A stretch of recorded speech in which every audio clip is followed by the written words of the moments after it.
Com 2 saltos, você consegue saber se o seu atleta ou você mesmo precisa trabalhar mais força ou melhorar o seu ciclo alongamento e encurtamento. Quer saber o que é isso e quais são esses saltos? Fica comigo até o final desse vídeo. E aí, meu nome é Henrique Noal, sou personal trainer e também trabalho com consultoria online. E nesse canal você sempre encontra conteúdo sobre treinamento físico, exercício e saúde. Então já deixa teu like e se inscreve no canal, bora pro conteúdo. O squat jump e o salto com contramovimento são 2 exercícios diferentes que nos trazem informações importantes. Primeiro, o squat jump. Esse salto a gente faz posicionando as mãos na cintura e descendo o quadril, deixando mais ou menos um ângulo de 90 graus no nosso joelho.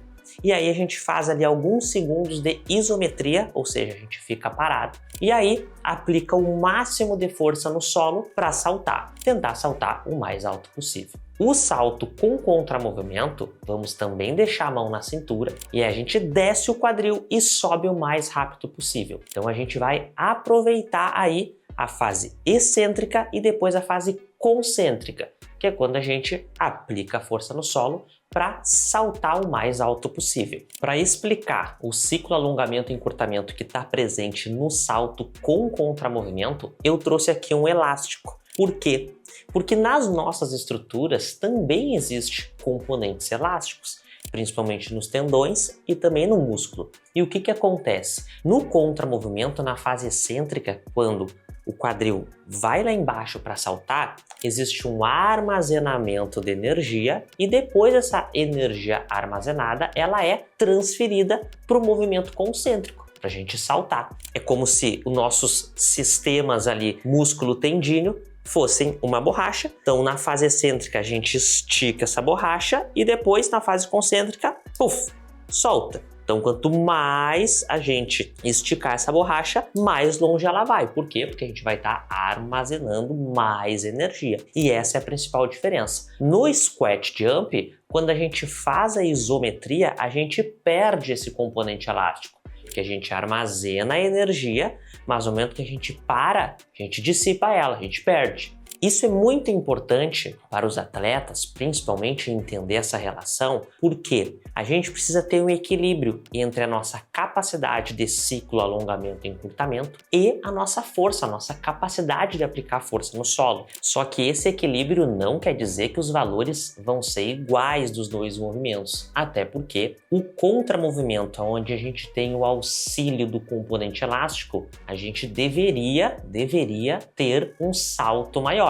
Aí que tá o detalhe, por isso que tem que avaliar. Exemplo, no momento que tu faz a avaliação do contramovimento e do squat jump, a gente vai colocar isso numa fórmula. Como que é essa fórmula? É o valor do salto contramovimento menos o valor do squat jump dividido pelo squat jump, pelo valor do squat jump, vezes 100, para a gente saber o percentual. Normalmente, o contramovimento tem que ser maior. E aí o que acontece? Se essa diferença em percentual, presta atenção, em percentual, ela for menos de 10%, isso quer dizer que a gente precisa melhorar o nosso ciclo alongamento e encurtamento. A gente tem ali uma boa força aplicada, mas quando a gente precisa fazer essa transição da força excêntrica para a força concêntrica através dos nossos componentes elásticos, a gente não está conseguindo. Então, abaixo de 10% quando colocado na fórmula. Quando a gente tiver entre 10 e 15% de diferença entre os 2 saltos, tá ok, é uma boa relação. Acima de 15%,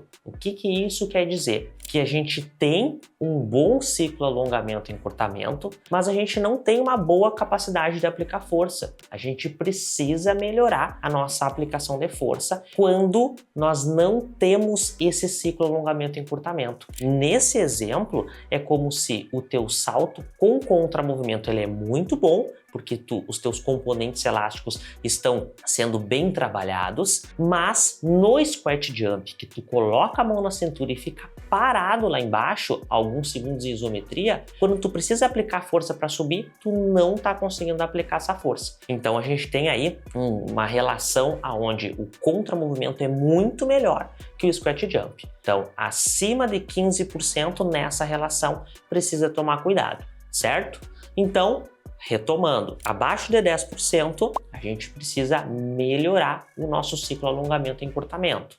Entre 10% e 15%, a gente tem uma relação boa. E acima de 15%, a gente precisa melhorar a nossa capacidade de aplicar força no solo, porque o nosso ciclo alongamento e encurtamento ele está trabalhando legal. Se eu te ensinei algo novo nesse vídeo, se eu te ajudei de alguma forma, considere deixar o teu like, se inscrever no canal e compartilhar esse conhecimento com mais pessoas. Dessa forma, a gente consegue distribuir o conteúdo para outras pessoas que precisam entender essa diferença entre o squat jump e o salto com o contramovimento, tá certo? Eu aguardo você no próximo vídeo. Um grande abraço.